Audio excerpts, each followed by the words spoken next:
I saw my first vampire when I was 14 years old. It's not something that leaves your mind, even when you try to fill it up with good things instead. It happened at an arcade. Dad had brought me there to show me some retro games he used to play with his cousins. I was winning, about to set a high score, when I heard the screams. They were blood-curdling. I looked at my dad. My heart had dropped somewhere into my stomach. He was pale. He was as scared as I was. We knew what those screams could mean. We saw every morning on the news a new face, someone who had turned and killed, or someone who had been killed by a vampire. Dad didn't wait to see who it was. He grabbed my shoulders and guided me straight to the exit. I shouldn't have looked back. When I did, I saw a picture that branded itself into my brain forever. The kid was cute, blonde with big blue eyes, little overalls. He was clamping his teeth into his young mother's breast, sucking furiously as she shrieked in pain. The nursing cloth that used to provide privacy was now spattered with blood and lay idle on the floor. It's something I noticed as Dad rushed me out. I don't know what happened to the mother. All I knew was that she would never see her baby again. Not after the cops showed and took it to rehab. Everybody knows, once you try human blood, you can't ever stop. It's why young mothers are warned to stop breastfeeding as soon as the babies develop teeth. Dad said it was rare for this to happen, that it was likely she already had a scab or a small cut, and the baby had bitten after the initial taste. He gave a small seminar about her stupidity, not paying attention like that. I thought that it was pointless to criticize her. Her baby was gone. She had learned her lesson, and so had I. I would never breastfeed in my entire life. I was paranoid for a long time. I refused to floss, despite knowing it was impossible to turn with my own blood. I wouldn't share chapstick or kitchen utensils. I lived in constant anxiety and fear. Then, one night, my worst nightmare came to reality. I was walking home when I saw a man rapidly approaching from across the street. His mouth and chin were covered in dark blood. Fresh. I froze in fear. I couldn't move a muscle. Something clicked when I saw he was wielding a small knife, tipped with blood. I can't die. Not like this. I ran, with energy and speed I hadn't thought possible. While running, I tried to think of what to do, how to protect myself.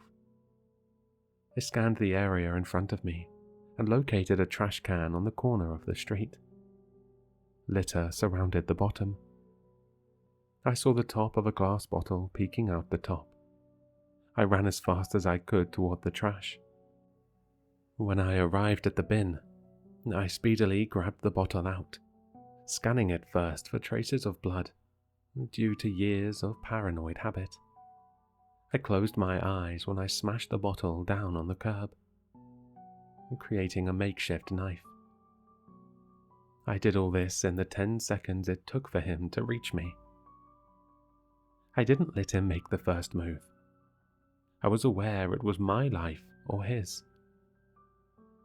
I aimed for his throat. my heart pounding in my ears.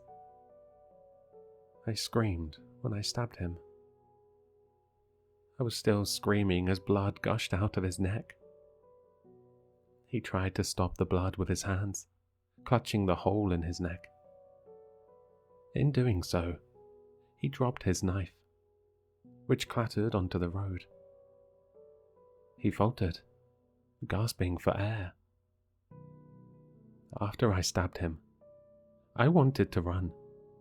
I mentally commanded my body to move as he bled out. But I was frozen.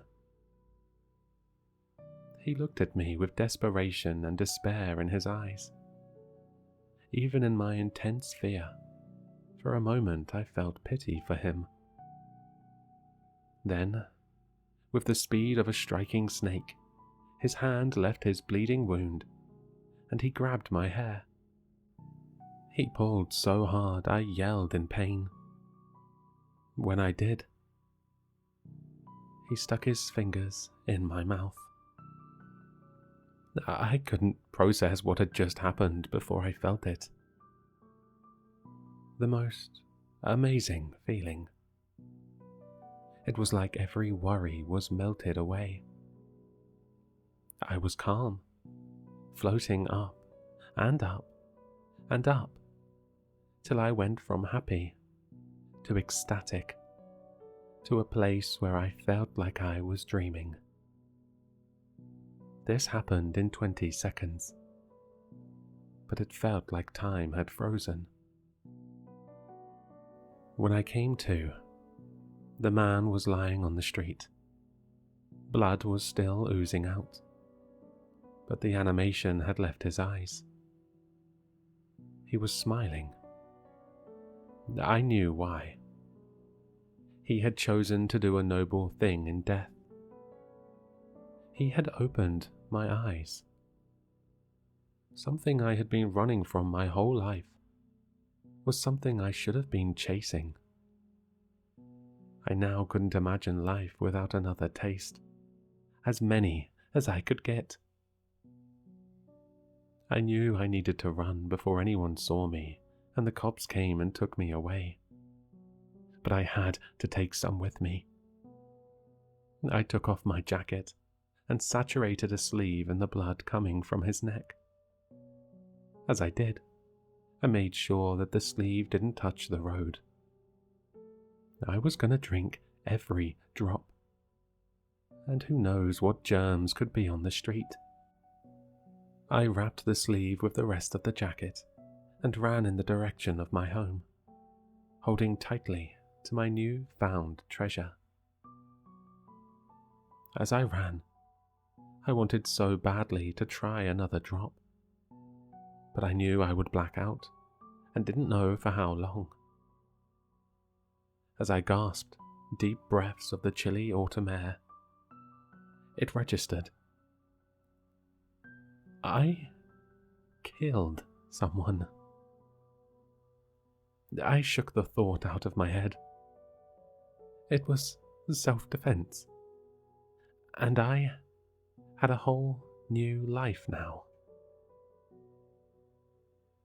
When I got home, I squeezed all I could from the sleeve and stored it best I could manage. Life has been somewhat surreal since then. Every day is stretched out endlessly now. I'm timeless. The blood is going bad. Pretty soon I'll run out. It doesn't matter. I'm free. I'll live eons in days. I'm timeless.